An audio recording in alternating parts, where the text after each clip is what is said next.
ഉഗ്രവിഷമുള്ള പാമ്പുകളെ പോലും പിടികൂടാൻ അതീവ സാമർഥ്യമുള്ളയാളാണ് തിരുവനന്തപുരം സ്വദേശിയായ വാവ സുരേഷ്.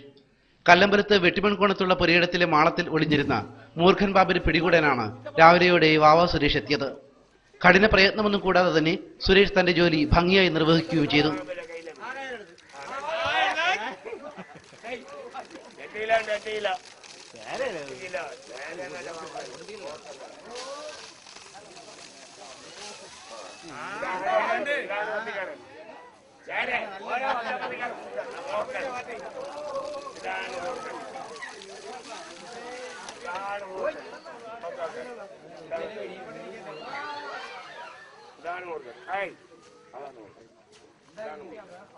പിടികൂടിയ മൂർഖൻ പാമ്പിനെ നാട്ടുകാരുടെ മുന്നിൽ പ്രദർശിപ്പിച്ചു സുരേഷ്. ഇതിനിടയിലാണ് അപ്രതീക്ഷിതമായി പാമ്പ് സുരേഷിന്റെ കയ്യിലേക്ക് ആഞ്ഞുകൊത്തിയത്. സുരേഷിന്റെ കയ്യിൽ പാമ്പ് കൊത്തിയതോടെ പാമ്പ് കയ്യിൽ നിന്നും വഴുതി താഴേക്ക് ചാടി രക്ഷപ്പെടാൻ ശ്രമിച്ചു. കാഴ്ചകൾ കൗതുകപൂർവ്വം കണ്ടുനിന്ന നാട്ടുകാരും ഇതോടെ പരിഭ്രാന്തരായി.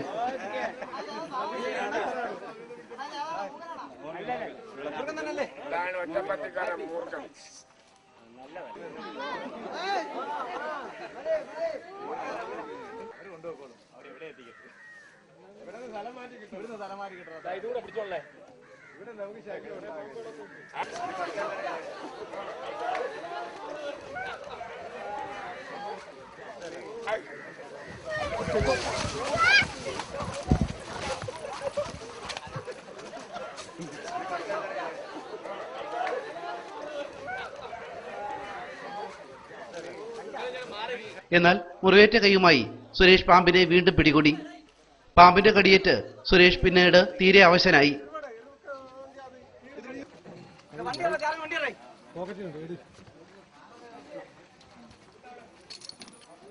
ഒടുവിൽ മനോരമ ന്യൂസിനായി പാമ്പ് പിടുത്തത്തിന്റെ ദൃശ്യങ്ങൾ ചിത്രീകരിച്ചുകൊണ്ടിരുന്ന ജയന്താസിന്റെ വാഹനത്തിൽ വാവ സുരേഷിനെ തിരുവനന്തപുരം മെഡിക്കൽ കോളേജ് ആശുപത്രിയിൽ പ്രവേശിപ്പിച്ചു. ഇവിടുത്തെ തീവ്രപരിചരണ വിഭാഗത്തിൽ ചികിത്സയിലാണ് ഇപ്പോൾ സുരേഷ്.